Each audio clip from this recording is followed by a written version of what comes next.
आज हम अव्यय पदों के बारे में जानेंगे कि अव्यय पद क्या होते हैं, अव्यय किसे कहते हैं। ठीक है ना। संस्कृत भाषा में या हिंदी भाषा के अंदर अव्यय का स्थान होता है और अव्यय शब्द वे शब्द कहलाते हैं जिनके रूप नहीं चलते हैं। ठीक है ना। संस्कृत भाषा में अव्यय दो प्रकार के होते हैं। ठीक है। अव्यय संस्कृत भाषा में अव्यय दो प्रकार के होते हैं शब्द, जैसे विकारी और अविकारी। ठीक है ना।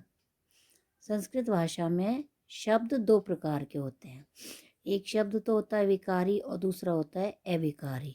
ठीक है ना। अविकारी शब्द देखो क्या होता है। विकारी शब्द वे होते हैं जिन शब्दों पर लिंग, वचन, काल और पुरुष का कोई प्रभाव, इनका प्रभाव पड़ता है। ठीक है ना। अर्थात वे शब्द जिनके शब्द रूप चलते हैं, ऐसे भी कह सकते हैं हम, या इस तरह से कह सकते हैं जिन शब्दों का विभक्ति, प्रत्यय, उपसर्ग लगाकर रूप परिवर्तन हो जाता है उसे विकारी शब्द कहते हैं। ठीक है ना। आगे समझ में, जिन शब्दों पर लिंग का, वचन का, काल का, पुरुष का, इन सभी का प्रभाव पड़ता है, या अपने शब्दों में कह सकते हैं कि ये विभक्ति, प्रत्यय, उपसर्ग लगाकर इनका जो रूप परिवर्तन हो जाता है उसे विकारी शब्द कहते हैं। ठीक है ना। जैसे देखो पर धातु है, इसमें हमने प्रत्यय जोड़ा कत्वा, तो ये शब्द बन करके आया हमारे सामने पठित्वा, अर्थ हुआ पढ़कर। इसी तरह से इसमें देखो सम उपसर्ग जोड़ा, सम पर धातु है, इसमें प्रत्यय का प्रयोग किया और इस शब्द को पूरे को इनको मिला करके बना संपठ्य। क्या बना? संपठ्य। तो अपना शब्द बदल गया और इसका अर्थ भी हमारे सामने बदल कर आ गया। ठीक है ना। अब इनके तो रूप चलते हैं। और दूसरा शब्द आता है अविकारी शब्द। अविकारी शब्द इनके रूप नहीं चलते हैं, इसका दूसरा नाम होता है अव्यय शब्द। अविकारी को ही अव्यय पद के नाम से जानते हैं। ठीक है ना। अविकारी अथवा अव्यय शब्द वे शब्द होते हैं जिन पर लिंग का, वचन का, पुरुष का, काल का कोई प्रभाव नहीं पड़ता। विकारी में तो प्रभाव पड़ता है और अविकारी में प्रभाव नहीं पड़ता। वाक्य में इनका प्रयोग ज्यों की त्यों किया जाता है। जिस तरह देखो जैसे वाक्य होते हैं अपने, अब इसमें क्या होता है, जैसे अपने देखो राम सर्वदा सत्यम वदति, राम हमेशा सत्य बोलता है। इसमें जो है ये शब्द है अपना सर्वदा, वो है अव्यय शब्द। कौन सा है? सर्वदा है, वो अव्यय शब्द है। और राम सर्वदा सत्यम वदति यानी राम हमेशा सत्य बोलता है, ये वर्तमान काल का शब्द है। कौन वाक्य है? कौन सी काल का वाक्य है? वर्तमान काल का। अब इसी को देखो हम भूतकाल के अंदर बनाते हैं। सीता सर्वदा सत्यम अवदत, सीता ने हमेशा सत्य कहा। कहा यानी कौन सा काल में चेंज हो गया है? भूतकाल के अंदर चेंज हो गया। कौन से काल के अंदर चेंज हुआ? भूतकाल के अंदर इसका चेंज हो गया है ना। और इसमें पुल्लिंग था राम, तो यहाँ पर स्त्रीलिंग हो गया राम। ये लिंग चेंज हो गए, काल चेंज हो गए दोनों। ये भूतकाल का है तो ये वर्तमान काल का है। लेकिन देखो सर्वदा इसमें भी वही रहा और इसके अंदर भी वही रहा, इनमें चेंज नहीं हुआ। अब यहाँ देखो ये संज्ञा शब्द थे, ये सर्वनाम शब्द हो गया ते, बे और बहुवचन में आ गया। ठीक है ना। तो ते सर्वदा सत्यम वदिष्यति, वदिष्यन्ति क्या आएगा? वदिष्यति नहीं, वदिष्यन्ति। वे हमेशा सत्य बोलेंगे।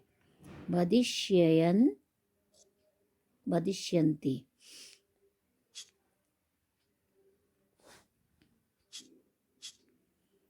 इसका होगा वदिष्यन्ति। बहुवचन है ना, ये कर्ता बहुवचन है तो क्रिया भी बहुवचन की हो जाएगी। वे हमेशा सत्य बोलेंगे। अब देखो इसमें बोलेंगे ये भविष्य काल का हो गया और इसमें वचन भी चेंज हो गया।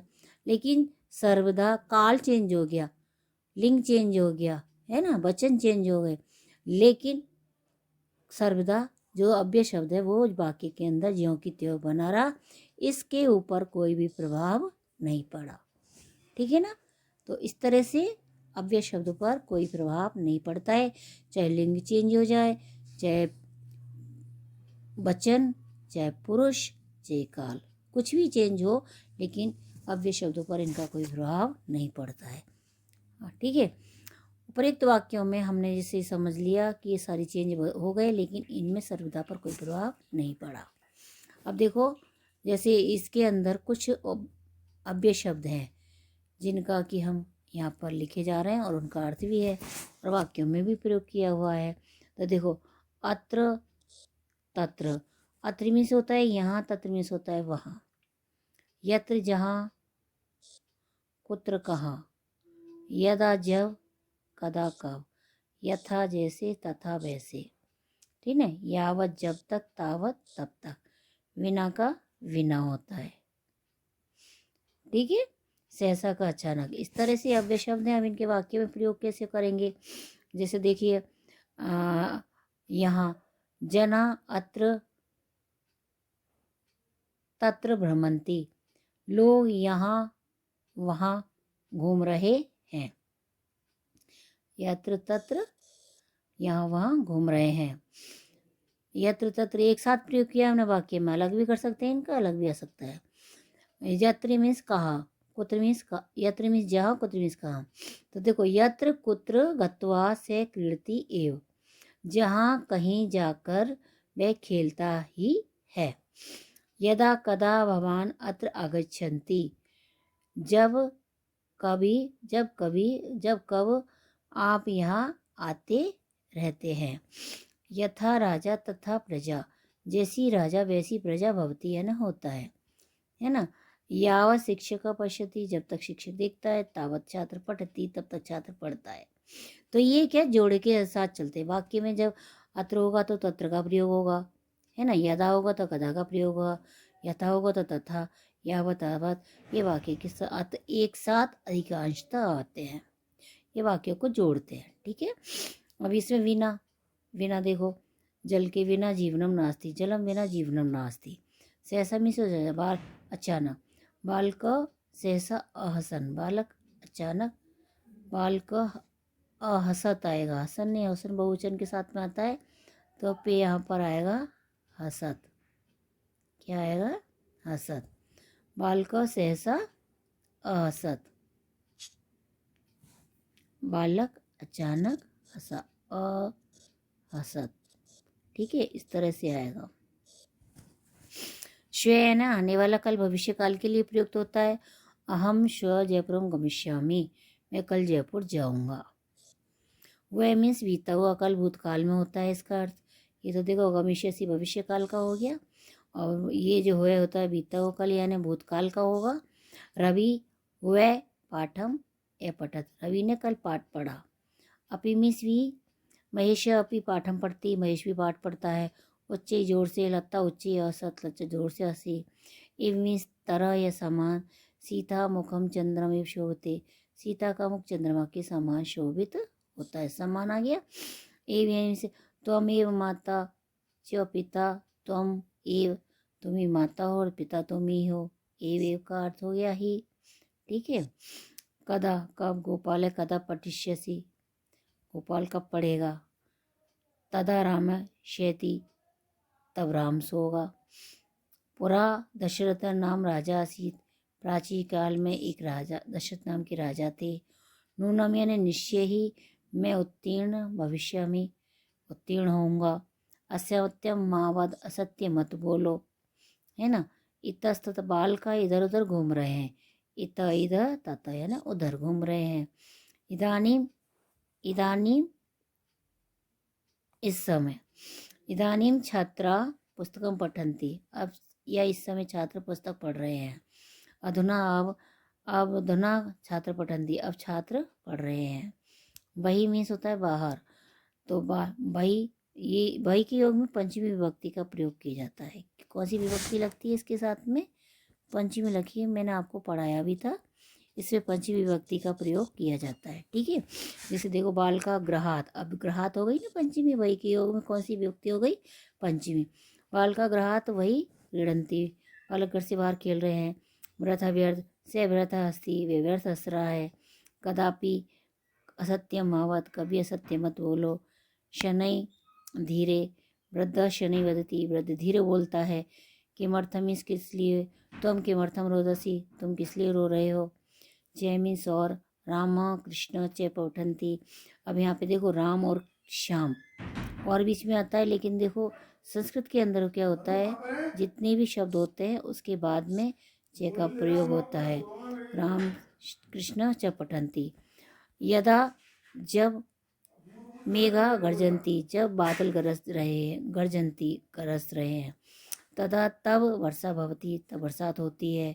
अद्य आज, अहम अद्य जयपुरम गमिष्यामि मैं आज जयपुर जाऊंगा। अलम मत, इसके योग में अलम के योग में तृतीय विभक्ति होती है। कौन सी होती है? तृतीय विभक्ति। अलम हसितेन मत असो, अलम बाधितेन, अलम वादितेन मत बोलो, अलम गच्छितेन मत जाओ। इस तरह से। अंत मीन्स अंदर, से विद्यालय से अंत गच्छति वे विद्यालय के अंदर जाता है। ऊपरी ऊपर, वृक्ष से ऊपरी खगा तिष्ठन्ति वृक्ष के ऊपर बाहर पक्षी बैठ रहे हैं। नीचे जलम नीचे बहती जल नीचे की ओर बहता है। पुनः यानी फिर से, छात्रा पुनः प्रश्न पृच्छति छात्र प्रश्न पूछ रहे हैं। इस तरह से आपके हो गए। अब इनका वाक्यों के अंदर भी प्रयोग होता है, जैसे आपके फिल इन द ब्लैंक्स के अंदर आते हैं। क्या आते हैं? अब वे फिल इन द ब्लैंक्स में दे देते हैं, एक मंजूसा बना देते हैं। मंजूसा का अर्थ होता है एक बॉक्स, बॉक्स के अंदर आप कुछ शब्द दे देंगे चुन करके, उन शब्दों को आप वाक्यों में अर्थ के अकॉर्डिंग या अनुसार भरेंगे। जैसे देखो यहाँ पर एक उदाहरण क्वेश्चन किया है, मंजूषायाम प्रदत्तई अव्ययपदई रिक्त स्थानानि पूरित उत्तरम, है ना, पुस्तकायाम लिखत। मंजूषा में दिए गए अव्यय पदों को रिक्त स्थान की पूर्ति करके उत्तर पुस्तिका में लिखो। तो इसमें देखो गायती स, गा रहा है वह नायक। अब वह नायक गा रहा है, कैसे गा रहा है? उच्चई जोर से गा रहा है। तो इसमें हमने इसका जो पहला था आंसर इसमें भर दिया उच्चई, ठीक है ना। उच्चई गायती जोर से गा रहा है, से नायक वह नायक। सदा सत्यम एव विजेती, हमेशा सत्य की ही विजय होती है। एव इसमें हमने लगा दिया एव, ठीक है। संस्कृत जनभाषा थी, संस्कृत जनभाषा थी। कब थी? पूरा प्राचीन, आसित है। भूतकाल का जब कोई सेंटेंस होता है तो मतलब पुरानी चीज़ों की ओर जाना चाहिए, तो पूरा पहले, ठीक है, इसमें पूरा भर लेंगे। और सहसा क्रियाम निविदिति, अचानक कार्य नहीं करना चाहिए। इस तरह से एक मंजूषा फिल इन द ब्लैंक्स के अंदर आएंगे और आपको चूज करके इनमें वर्ड चुन करके भरने हैं, ठीक है ना। और इसलिए ये वर्ड आएंगे आपको भरने पड़ेंगे, तो इनके इसीलिए हमने यहाँ पर इन शब्दों को लिखाया है, जिससे कि आप इन अर्थों को याद करके वाक्य का भी प्रयोग कर सकते हैं और इसमें भर भी सकते हैं, ठीक है ना। इस तरह से आपके अव्यय शब्द कंप्लीट हुए और मुझे उम्मीद है कि आपको पूरी तरह से समझ में आ गए होंगे, ठीक है ना। एक बार देखो, शब्द के दो भेद, विकारी अविकारी। विकारी शब्द जो लिंग वचन पुरुष के अनुसार बदलते हैं, और अविकारी जिनको लिंग वचन के अनुसार कोई रूप नहीं बदलता है। और इसका नाम जो दूसरा है अविकारी का, वो है अव्यय शब्द, ठीक है। ये